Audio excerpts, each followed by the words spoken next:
What's up, everyone? It's Trainer Dell. In this video for you, I have some commander stats. Overall, last year I did a video basically counting the wins and losses, the percentages of the wins of my decks.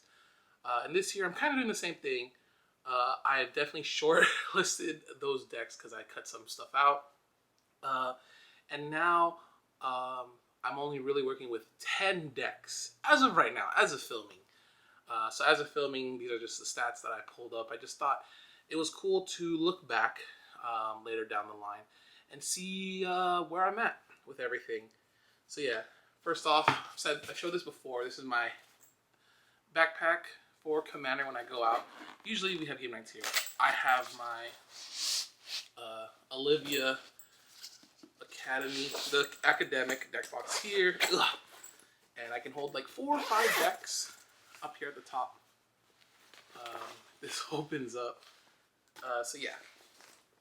So I can essentially bring half my decks, and if I take out the Olivia deck, I can put 3. So I can bring like 7 to 8 decks with me if I go out for a game night. So yeah. So out of my 10 decks, my average CMC is 2.78. I always and foremost, I guess, will be a red player. I like my CMC low. I like to cast things. I like to just, play games, really. Having non-games isn't the greatest. I think my lowest deck CMC is at 2.15, which is the Aerith Tormented Prophet deck. And my highest is like 4.1 or something like that, or 3.9. Which is the Aurelia deck, with just big angels and stuff. So yeah, the average cost of my deck is $218. That seems like a lot, especially considering there's 10 decks I'm working with. But really, a lot of that bulk money is in Ryu and Olivia. Without them, the average goes down by like $100 to $115. If you look at my Architect stuff, Aurelia and Eloise have a lot more. They're a little higher, but I do put proxies in them, so I do have those cards. Are just in other decks and stuff, and so I just didn't want to get more, and especially the price point. I think the Aurelia deck is at $350, but without the proxy, she's like $160, so it drops it more than half. And the same can be said for the Eloise deck. So yeah, when it comes to brand use, this obviously you see like one of the best sleeves and deck boxes and stuff like that. So I gotta put my money where my mouth is, and I wanted to check to see out of my 10 main decks, what brands am I using? So the number, we'll go with 5. I have 5 brands I use for these 10 decks. So with BCW, I only got one, which is the, what is this called? It's like the Prism. I like this one a lot. It's really cool. It, like I said in my deck box video, it kind of has like this that matte feel. So I don't know like how it will be in a few years. But for right now, it's really cool. And yeah, I enjoy it. But I don't just have the one. I do have 2 of those, but they're decks that I'm not counting. I have 4 other decks that I'm not putting in my own like challenge and whatnot. So 1 deck is in there. But for the purposes of this video and for the decks that I'm keeping track of for right now, yeah, just 1. Game Genic actually comes in at 2 with the Academic, and I believe my Hilda deck that has Game Genic sleeves, the prime ones, which are pretty good. Dragon Shield, I'm only having 3 products, and it's all just sleeves. I mean, my most favorite deck is protected with Dragon Shield sleeves, so that's there. So yeah, my most expensive deck is with Dragon Shields because the thickness of those sleeves. Obviously, I wanted to make sure that they were safe. I like Dragon Shields. It's just, especially like, let's say this is one of the decks I use Dragon Shields with, and it's light pink, but like I can see the back, and that's, you know, just a problem with some of the lighter colors, especially if it's the normal Dragon Shields, not the dual mats that have the black background like the Eclipses. So I just don't like to see the back of the cards.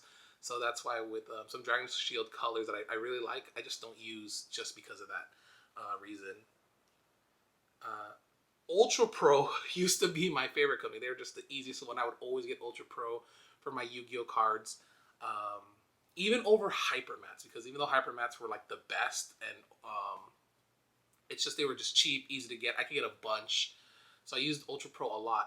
But for my commander decks, a lot got taken out with the #1, which obviously there's like one big company left.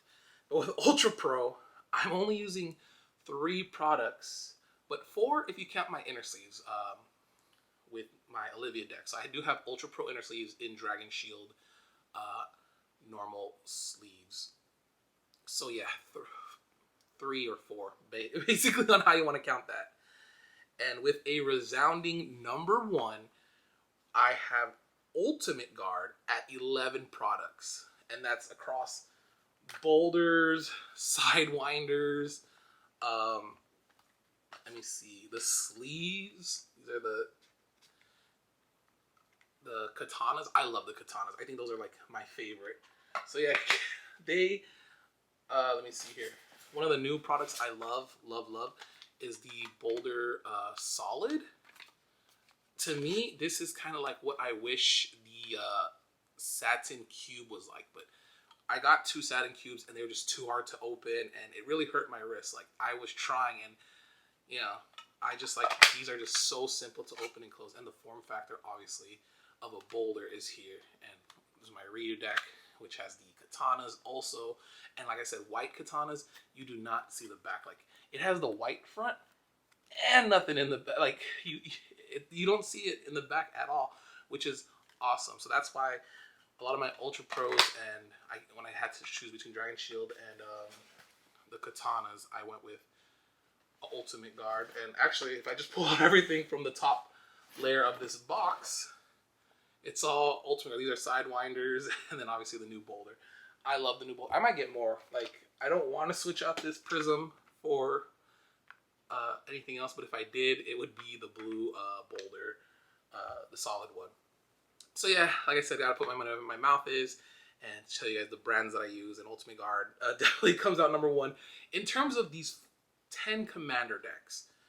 So yeah, as a little bonus, this is just at the end of the video, I then got Puddin's decks and her commander deck. She has 4 right here, and yeah, when I built a new deck, I obviously got the boulder as well.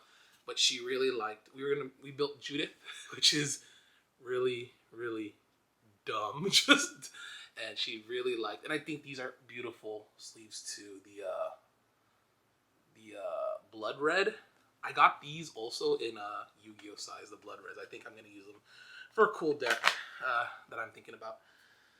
But yeah, when it comes to hers, Ultimate Guard, just three items. 1 Ultra Pro, which is this beautiful, the Black Lotus deck box we were able to get. And then 3 Dragon Shields. Most of her decks have Dragon Shield sleeves. The only one that doesn't is her first deck, which is the Jasmine Boreal of the 7. And these have the Ultimate Guard katanas right here.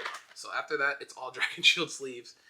And then 1 Game Genic, which is this orange one, because we wanted an orange deck box for her Reaper King.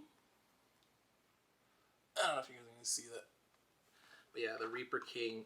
So it has to be like Halloween themed, so it's like an orange. We're supposed to also get stickers for this and bling it out all Halloween stuff, but we just haven't gotten around to it.